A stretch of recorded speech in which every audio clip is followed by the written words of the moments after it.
Follow the money. That's what I always say. You always follow the money. Yeah. This is Follow the Money with Mitch Moss and Paulie Howard on VSiN.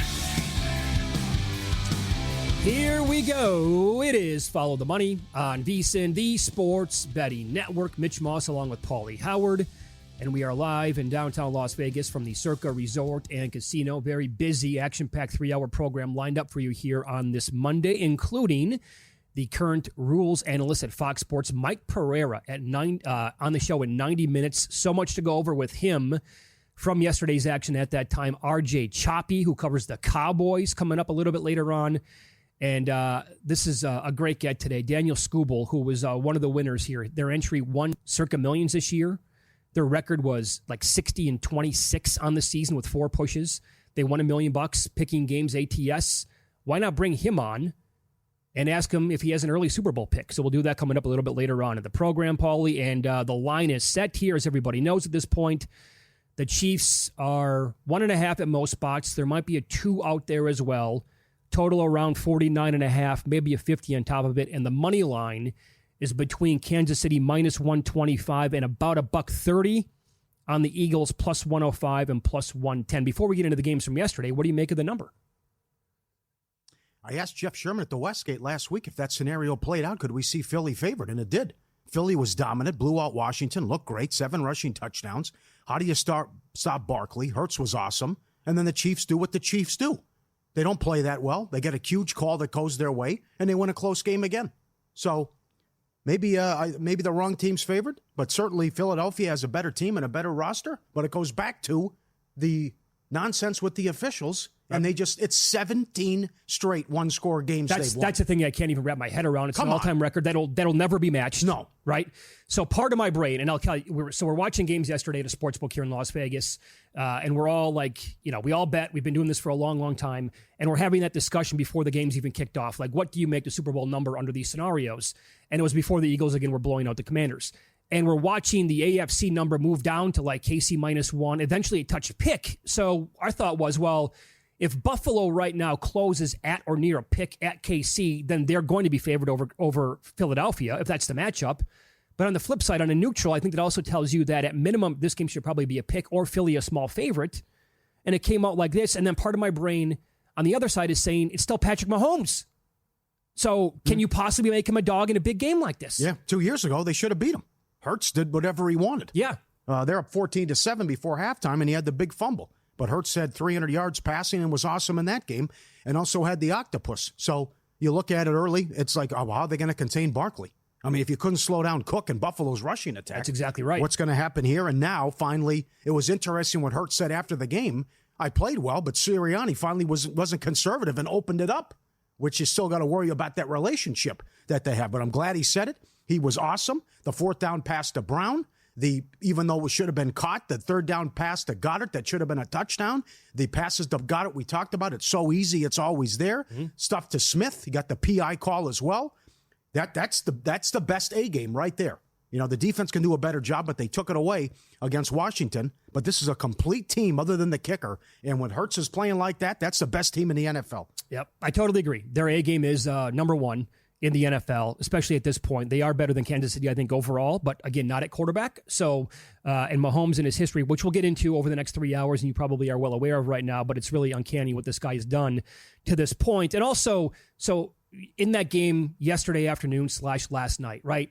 A lot of discussion about it last night and also into the morning about not having any digital equipment like inside the football. Like, it's 2025 here. What are we doing? I mean, we're just wasting precious time by using old men out there on the field to try to eyeball where the ball was spotted. And then there's like no chain gang measurements, and the guy who's coming from the top of the screen overrules the guy in the bottom of the screen. Now, how does that happen? Or vice versa. Right. It doesn't make any sense to me. That's the most egregious part about it. I don't know. Actually, I don't know what the most egregious part is. Where's the chain gang? Why isn't there a chip in the ball? It's the biggest play of the season. The guy comes in, has a 1st down for Buffalo, and gets overruled. And then that's that?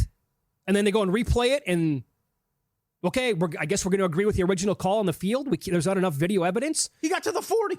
He's there. His body quite clearly got to the 40-yard line. That's a 1st down. So quick, I'll tie this in. Like years ago, right, I was calling games for a league called the UFL. Jim Fossil was the head coach. The guy was unbelievable. Great human being, awesome coach.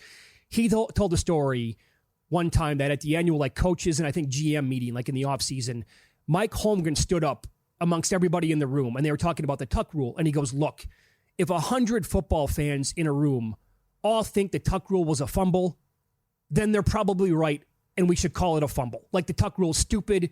It never should have existed and we need to change it, get out of the rule books right now. So if 100 football fans right now randomly selected think it's idiotic not to have like a chip in the ball or it's time to put it in. What are we waiting for? You can't eyeball this crap. Mm-hmm. I'm sorry, you just can't. Yep. So that should have been the final nail in the coffin for this. And then, of course, like you said, there's no chain gang to actually go out there and measure it, which I'm still baffled by.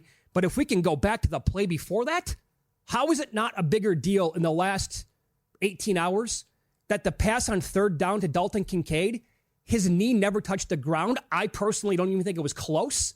I think it was clearly a first down for Kincaid on 3rd and 3. They ruled him short, and I guess we're just going to move on. And we're not going to go and look at that. There's no replay. We're not going to challenge the spot. Nothing. Mm-hmm. We'll just, I guess, do the stupid tush push that doesn't work. I know, right? It goes back to what we talked about last week again with the nonsense in the Houston game. And then Adam Schefter tweeted, replay assists will expand to look at the quarterback slides now. Well, it's about time. Yeah, it's great, right? So, I'm glad you're fired up. But the other thing, that wasn't a catch by Worthy. That's another one. But for the people, and I was pissed off watching the game, and then it just got worse afterwards with the talking heads. Enjoy the greatness. Embrace this. They're doing it again. He could win another Super Bowl. He's Michael Jordan. No way. No way. This happens every single game. They have won 17 games by one score in a row, and in 12 straight playoff games, the opponent has had more penalties than Kansas City. And wouldn't you know it again, it's a close game, a 3-point game, and the biggest play of the game in the season, they get wrong again. Every game this plays out this way. So for the fan bases to be furious, I understand.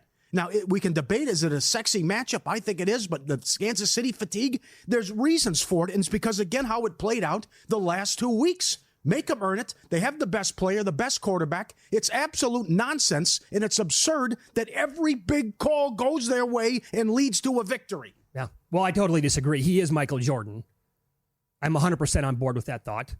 And it's just, I will also point out that there are two things here. I'll touch on the Xavier Worthy in a minute.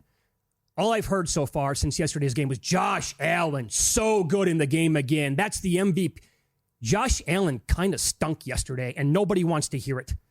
Okay, if you look at the advanced metrics, Mahomes blew him out of the water with his performance, and nobody wants to bring up his first 2 pass attempts on the first drive. Both should have been picked off.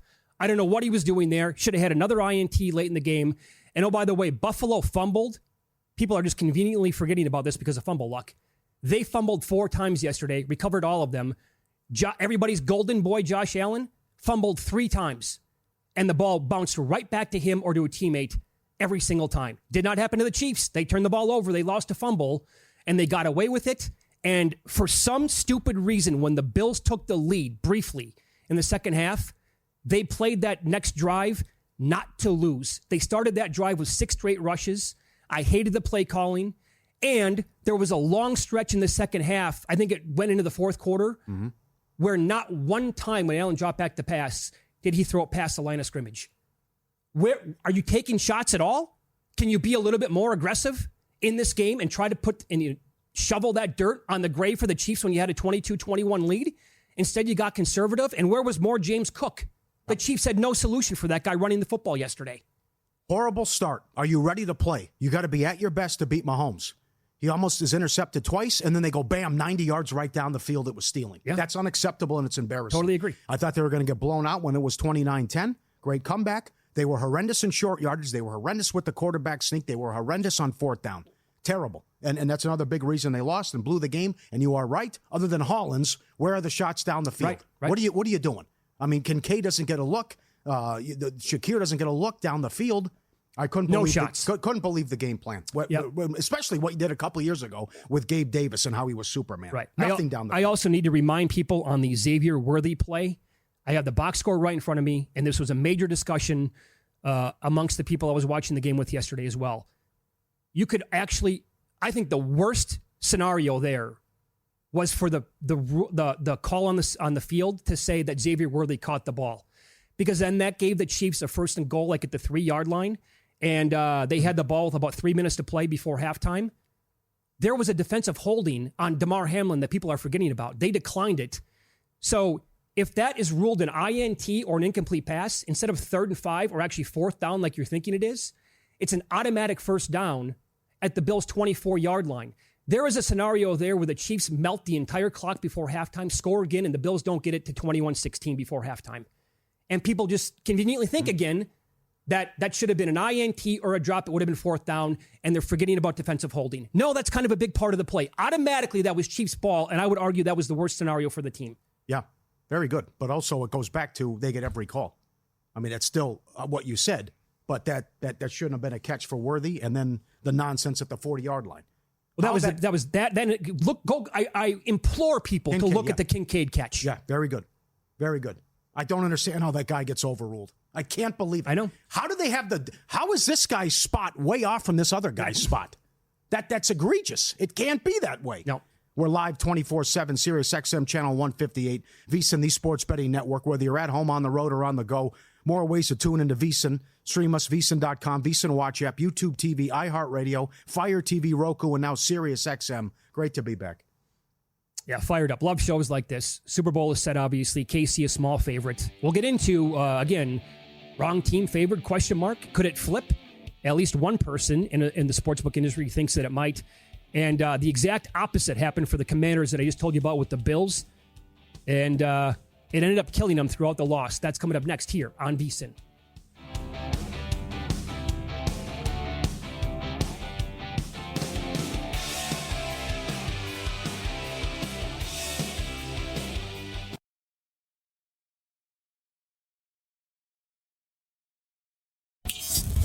This is Follow the Money on VSiN.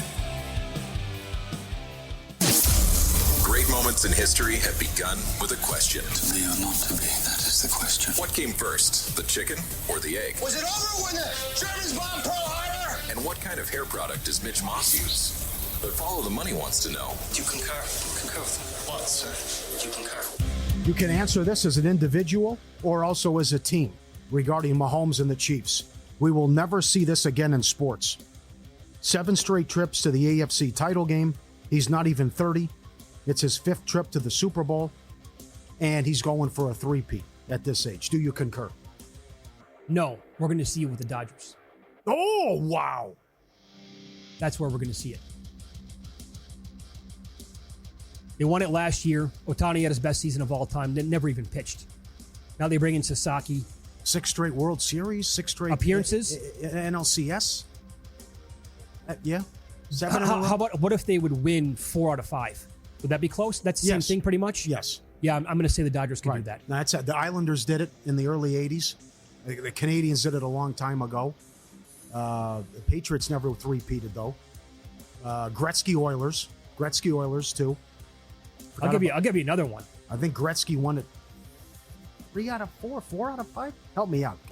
Gretzky's Oilers were nuts. They lost the one Steve Smith game against Calgary. Okay, go ahead. Oklahoma City. Oh wow, that's aggressive. Here's the thing. I know they have to do it first, right? But if you want me to predict this kind of stuff, they have like 100 first-round picks. Right. They control the entire draft for like the next 3 years. Golden State would have done it if Durant stayed. I agree. Yes, no one was beating Golden State. Yep. But that's in the NFL. This is not going to happen. No way. It's hard to see it in sports. For a hardcore football fan, this is a sexy Super Bowl. Again, a team that's 16-1 when they play their 17-1 when they play their starters against a team that's won 15 of 16. Do you concur? Yeah, I did a 180 on this. This was my least favorable matchup going into Championship Sunday. Like, I still think that Buffalo-Washington or Buffalo-Philadelphia would have been incredible. But I'm happy that this game is going to be played in a couple of weeks. I like it for the mystique. I'm not a big legacy guy. If they can do it for 3 times in a row, dude, that's unbelievable. And here's Philly again. They get revenge. I think overall, they are the better football team, probably the best A game, probably the best overall roster. That organization, man, Howie Roseman, what he's built over time. They never miss in April. They get the draft right. They get free agency right all the time. So I'm actually super excited for the Super Bowl. As am I. Between the Buffalo shenanigans and what happened with the Eagles, the tush-push is dead, and it's a good thing. Do you concur? I'm getting there, yeah. I think this might have been like a a one and done almost, if you will, with the Eagles. I love the Andrews push. That thing that gets you 2 yards minimum, maybe 3. But I don't. You're right about Kelsey. It was a joke yesterday. Sure. I mean, this thing, again, was about as close to automatic as we've ever seen, right? I mean, the NFL wanted to outlaw it when Kelsey was still playing as center. Yeah. And you built this around that offensive line where they're pretty much good across the board. And then Hurts, as legend has it, like a power lifter with the squats. So it made sense, tough to stop. And I actually do think it's a good thing. Okay. I'll flip this. You asked me last week. Now I'll ask you. In light of how bad he played, and they lost again, it'll never happen for Josh Allen in Buffalo. Do you concur? I concur. I'm there too. I think, again, like last year, they had I don't think last year's Buffalo team was as good as this year's team. But you got him at home. You got him at home. You got to win that game. And by the way, the Chiefs were not, I don't know, which team was worse? This year's Chiefs worse, by the way, going for another Super Bowl, in quotes. But you get my point, right? Well, they were not, I know what happened, how it played out, but they had a ton of issues last year. That was an embarrassing loss to the Raiders on Christmas. Oh, for sure it was. They were sloppy with the ball. They were, Yeah, and again, when he's 0-4 against his team in the playoffs. Yep. And again, this might be part of the overall Super Bowl handicap. It's the biggest game of the year again. And Mahomes just happens to play his best football when it matters most. Like that, you have to factor that in a little bit. Yep. That first drive, ridiculous. Both sides. He almost throws 2 picks, and then Mahomes goes 90 yards. It's funny you bring that up. That's the exact conversation my friends and I had yesterday watching the games together. It was too easy on defense and was way too easy on offense. Yep. In light of what happened and how the games played out the last 2 weeks, the Ravens were the best team in the AFC and should be kicking themselves today. Do you concur? Well, see, I said that all along. I thought they were the best team. I bet them, in fact, to play Philadelphia in exactas. And Philly went there and took them out. I do think that that's the case. Now, I think both statements can be true. Here, I think Baltimore was, in fact, year to date, right, the best team in the AFC. But do they go to Kansas City and beat the Chiefs? I don't know. They would have been favored. The point spread was on the board. That hypothetical matchup existed. They were like a point and a half favorite. I don't know if they win the game. Yeah, they couldn't stop Cook. Imagine what Henry and Lamar would have done. But again, don't turn the ball over. God, he should be here. Sirianni versus Reed is a huge mismatch and might decide the game Sunday. Do you concur? Boy, we're on the same page with almost all of these. I know we're not supposed to concur with all of them, but I do concur here. I'm not going to call this a 16 versus a 1, but it is I think it's close. You can use whatever seed you like because Andy Reid's an all-time number 1 seed and Sirianni not close to that.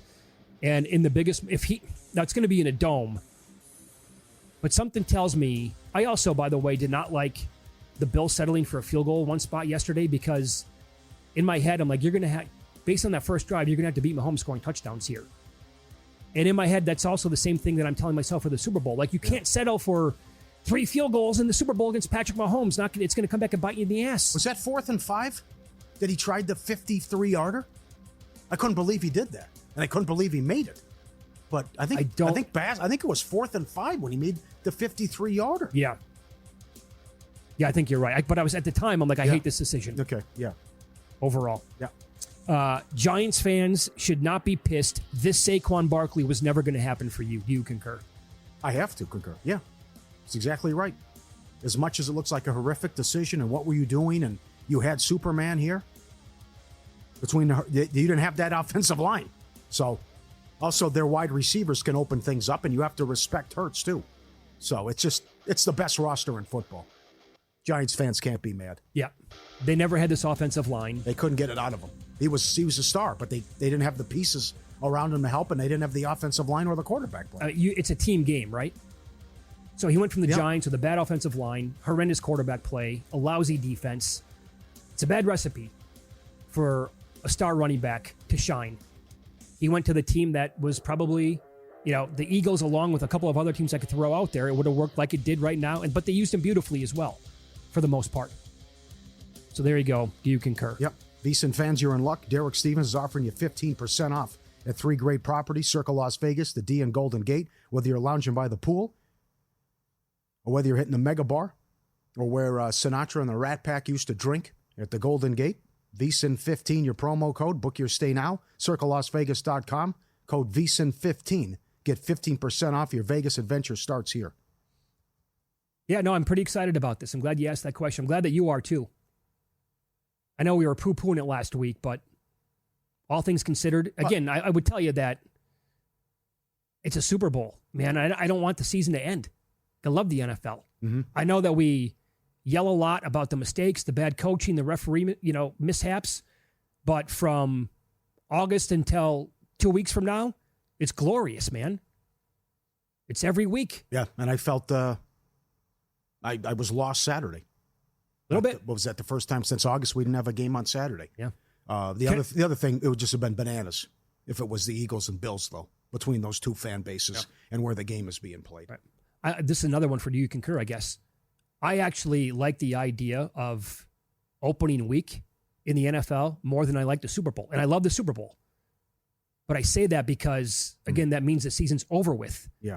The first weekend in September, past Labor Day, when you get all those games, man, the hope is there. The season's about to begin. That's the best to me. I love the opening weekend. I love the preseason. Mm-hmm. You're making all these bets, the win totals, any awards bets that you want to get involved in. You're super excited. You think you're going to dominate. You're ready to know. You think who's going to be good, who's going to be bad. You think you have a good read on the season, and here we go. We get action now for the next 4.5 months, and now it comes to a conclusion, and that part kind of stinks.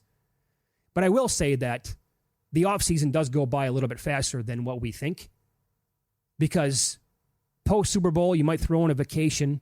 By the time March rolls around, forget about it. That month goes by in a blink because it's the madness.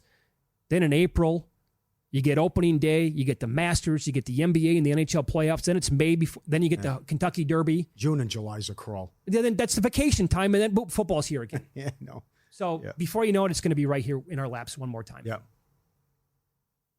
The NBA had it right by accident when the COVID happened. They should push their season back. Oh, 100% agree. They should be playing the finals in July. Again, something I concur with here.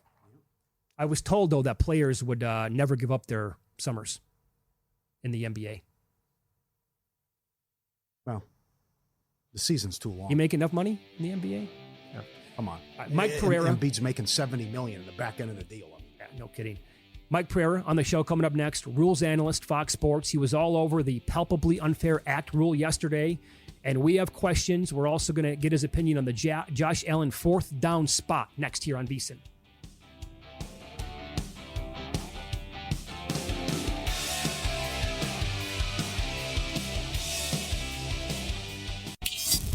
This is Follow the Money on VSiN. A lot happened yesterday in the two title games. And there was a wild rule that was nearly enforced or could have been enforced in the NFC title game. And our next guest was, I thought, brilliant in the booth as it transpired. Mike Pereira joins the program now. He is on the progressive guest line. He is the current rules analyst for Fox Sports. Mike, good afternoon. Thank you for the time. And that was awesome theater yesterday. Great job with that. Well, thank you. I mean, I must say that in the 15 years I've been with Fox, I have been dying to say palpably unfair.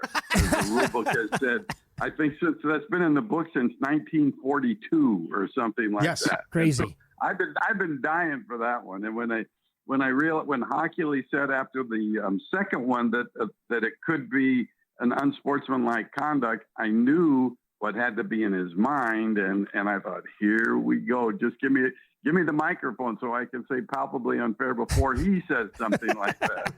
So good. Like you said, you started it, and then you went to him, right? And he's talking about the same thing. So, Mike, do referees need to pass a test every year proving that they have the entire rule book memorized?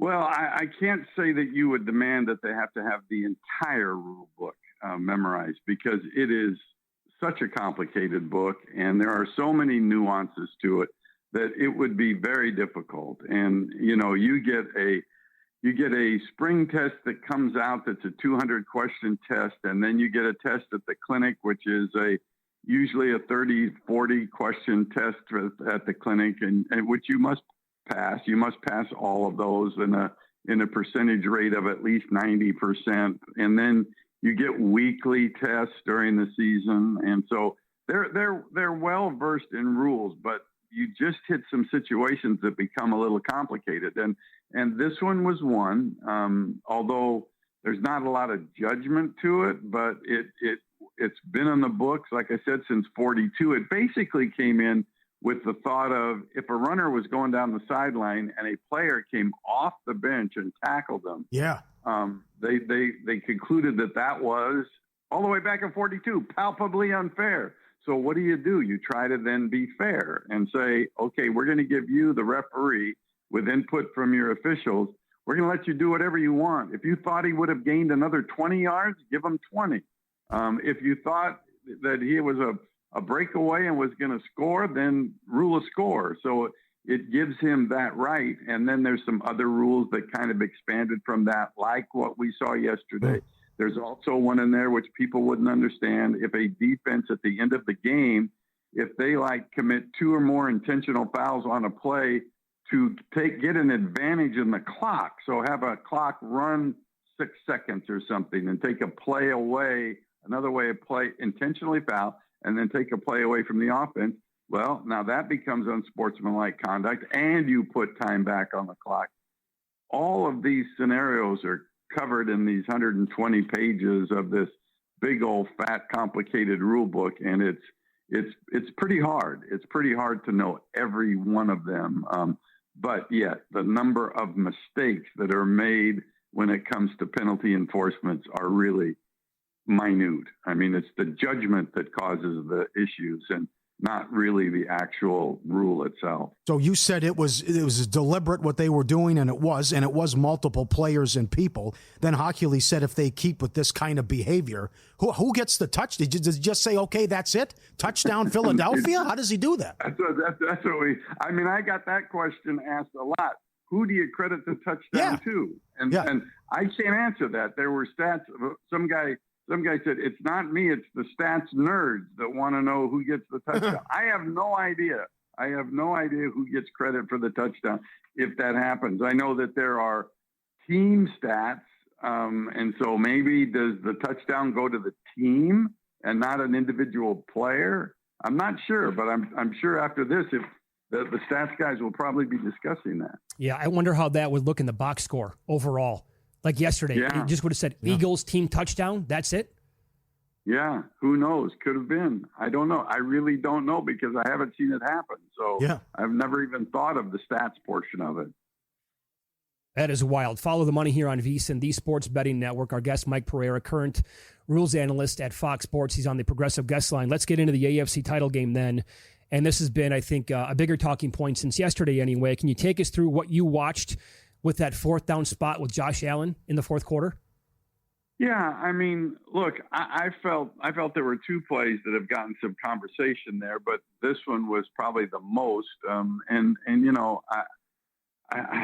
let me just be upfront about this, and that is our game was over, and I had made it back to the hotel in time to be at the bar.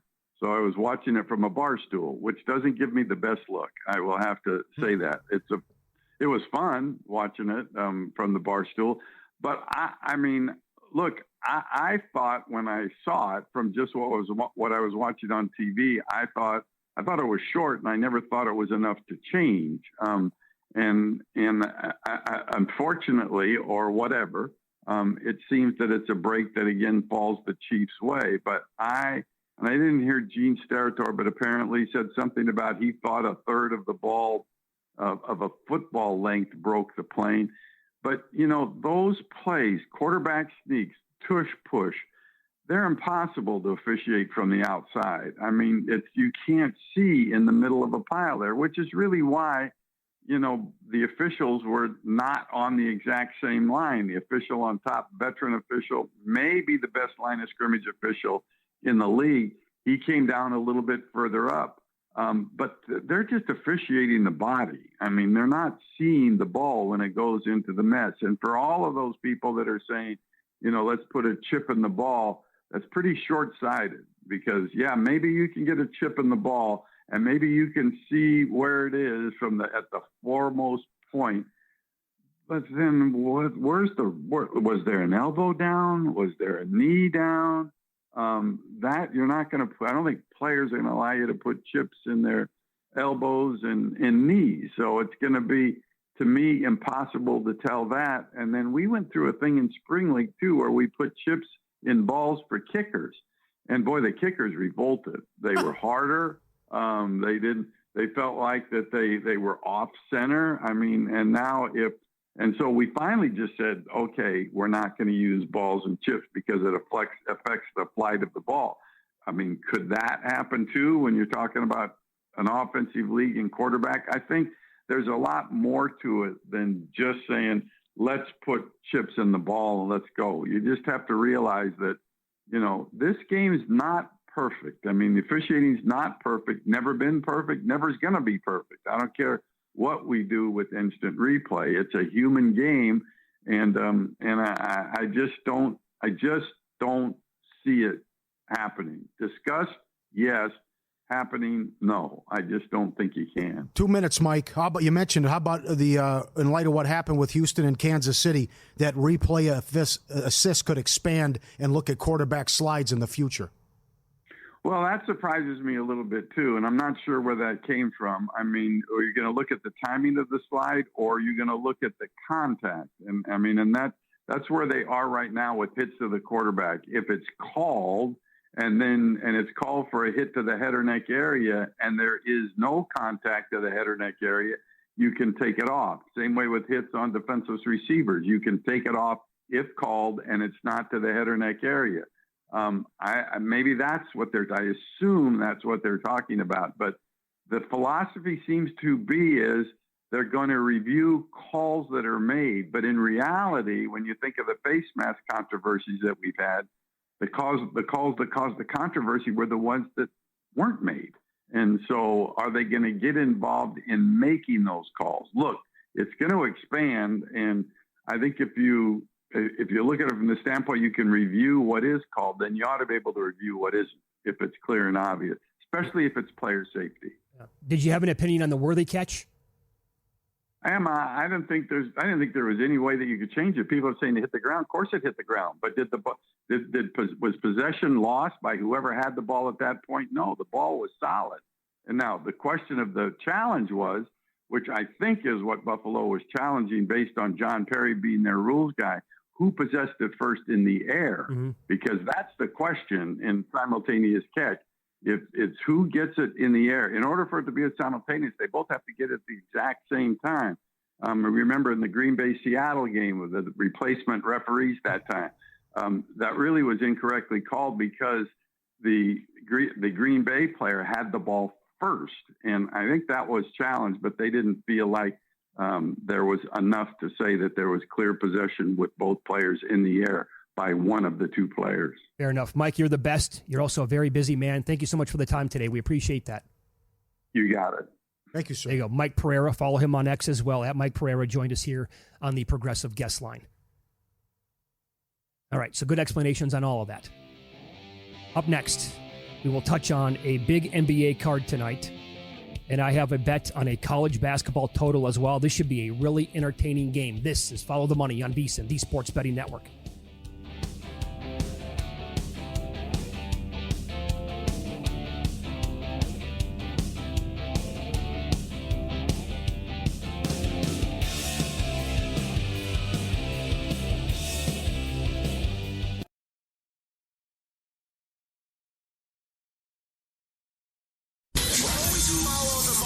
That's what I always say. You always follow the money. Yeah. This is Follow the Money with Mitch Moss and Paulie Howard on VSiN. Thanks for checking in. We're live in downtown Las Vegas from the Circa Resort and Casino. Very busy hour coming up. Bottom of the hour, the winner of Circa Millions out here will join us. Who better to ask for a Super Bowl pick, right, than the person who went 60, 26, and 4 against the spread this year at Circa Millions to win $1 million. And so that's going to be in 30 minutes. Our best bet's coming up in 45 minutes. But here, a fun conversation with RJ Choppy, host on 105.3 The Fan in Dallas. He joins us here on the Progressive Guest Line. Good afternoon, RJ. Thanks for the time today. How are you? Thanks for having me, guys. What's happening? You bet. So I want to begin here. Last week, former Commanders owner Daniel Snyder was asked about the team's success, and he said that he absolutely hated it. So tying that into the guy that you cover on a daily basis, Jerry Jones, like at this point, like does it piss him off at all that two division rivals were playing to go to the Super Bowl yesterday in Philadelphia? Or does it piss him off that his franchise now, the proud Cowboys, winner of so many Super Bowls, they have the longest drought in the entire conference to get back to that title game? I think it does. I think that's the sad thing is I think it upsets him. I don't know for a fact. I think he says a lot of things for effect, but Jerry also is, he's always been the marketing guy, and a lot of us in town believe, whether we have any basis for this or not, we believe that as long as the stadium is full and as long as the TV ratings continue to be high and as long as people keep buying the merchandise and they have 4 of the top 15 jersey sales, that he's happy. Now, he'll tell you differently, and he will be adamant about telling you differently. And if you suggest differently, he will be really, really upset. But it's hard to look at the last 30 years and suggest anything different. Your tweet was so good about exactly when do you think this happened or started, that's what he considers success now. And it's not about conference championships, division titles. It's about what the evaluation, how much is the team worth and all that, and merchandise, and are we selling out the tours and everything? Yeah, I mean, and look, the tour, I think people overblow the distraction of the tours. The players are in practice or meetings so often. It's not necessarily like, that they're just sitting there like the dog and pony show. But yeah, I mean, I do wonder what he defines as success at this point. He's got his 3 rings. He's in the Hall of Fame. He doesn't really need anything else, right? He doesn't really need anything else. So what is success for him? I don't know. I don't know the answer to that. Unbelievable. Crazy. Yeah. So how about the fact that he once said, I like the sizzle, and he likes to be on the front page, and then he hires his coach on a Friday night news dump? Yeah, I'll tell you this. When you hire your coach on Friday at 8:40 at night Central Time, and you're an organization that doesn't do that, I mean, I think this was the same team that I think this was back in 95-ish. The Giants were putting Phil Simms into their Ring of Honor. They were retiring his jersey, whatever. And Jerry that day at halftime, right before half, decides to announce that he's got to deal with Phil Knight and Nike. And he's, this is where the whole fight with the league came over about having your own sponsorship. I mean, he wants the sizzle. And for him to go ahead and just float this hire out there at 8:40 on a Friday, I mean, that's, if you're not sitting there, especially on championship weekend, when on that Monday, nobody is talking about that. They're going to talk about the game because you knew the Chiefs-Bills game was going to be close. It always is. Mm-hmm. Yeah, that was kind of that was a strange move. You could use a lot of words to describe that move, but it was strange to say the least. How'd the press conference go today? Dude, I'll tell you this, man. If their goal of that press conference was to be so off the wall that it made the hiring process of Brian Schottenheimer look good and efficient, massive smashing success.